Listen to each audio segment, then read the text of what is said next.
ingat ha.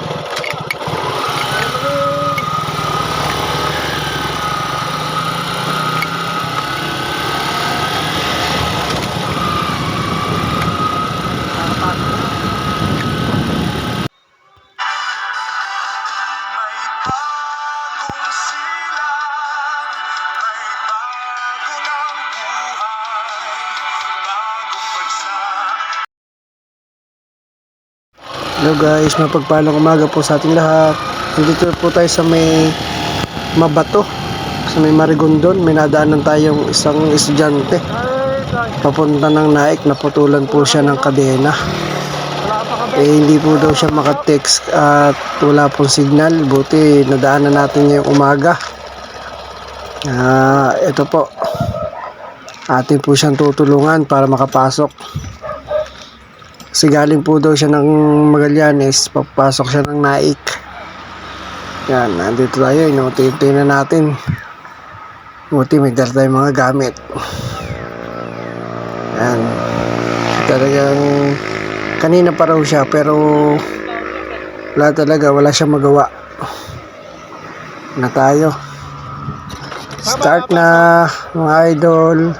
Anong course? Tukuhan natin mga gamit natin para matulungan na. May kabit. Kasi pumilipit yung kanyang pumilipit yung kanyang kadena. Tapos naputol yung lock. Yung lock mismo yung nasira. Buti na lang may extra tayo. Kaso yung kailangan natin magkalas nung sa may cambio niya kasi may cover. Hindi natin may papasok. Umpisa na natin. Sabi niya sa akin dito, bakit daw baka daw malate ako. Sabi ko okay lang, ang mahalaga siya makapasok. Habang gumagawa kami, nag-uusap kami kung mga taga-taga saan. Nalaman ko taga Cabulusan, Magallanes, Cavite. Makapasok ng Naik, criminology yung kanyang course. Kaya nasabi ko rin na taga Magallanes yung angkan ko. Kilala pala niya.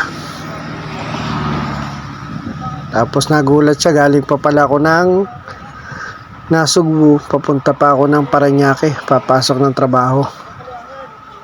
Nag-aalala siya kasi malilate na raw ako. Sagot ko sa kanya, okay lang yun kasi part ng buhay natin yun. Makatulong lalo na pagdating sa kalsada.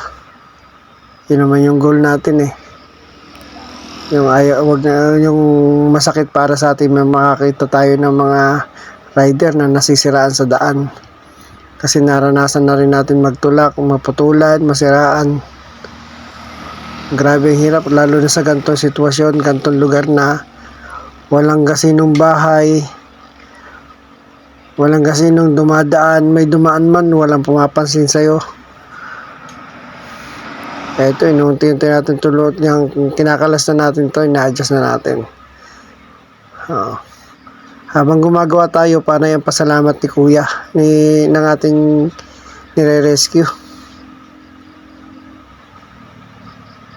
Kasi sinabi niya, kung hindi tayo dumaan, hindi siya makakapasok. Kaya sabi ko sa kanya, okay lang, basta papasok siya sa araw na to.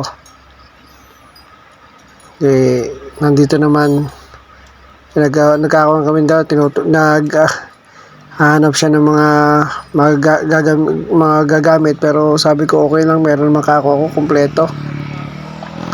Doon lang tayo nahirapan kasi hindi naka-allen yung kanyang mga tornilyo, kaya ang ginawa natin,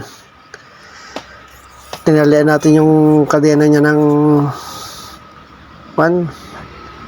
alambre. Buti may Boy Scout tayo ngayon, kaya nagawa natin ng paraan ay kabit.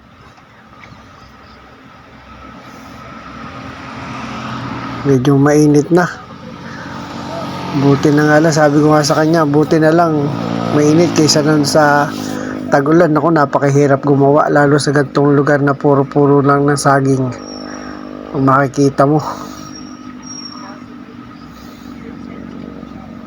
Yan, may mga dumadaan naman.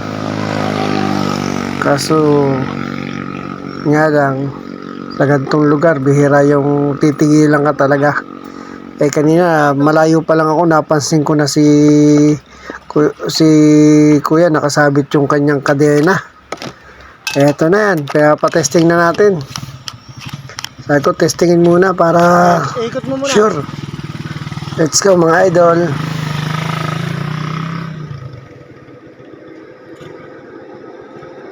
Estudyante ng naik. Putulan ng kadena. Ito na, daanan natin. Kaya pinapatesting muna natin.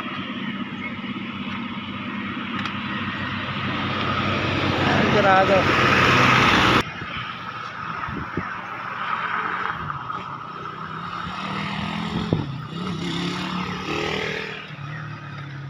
Okay na.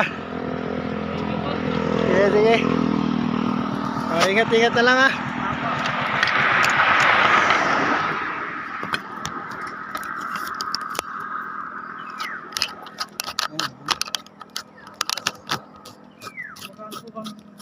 Ano? Wala. Hindi ako naniningil. Hindi ako naniningil. Ganyan din ako. Ganyan din naman ako. Basta pag may nakakita lang na nasiraan, basta may magagawa lang na tulungan natin. Ano naman lang yung kuhan ko. Thank you po. Oo. Sabihin mo lang kay Bona. Okay lang, okay lang.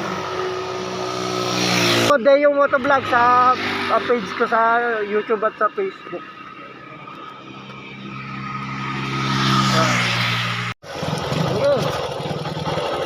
Oo. Lang, ingat-ingat ha.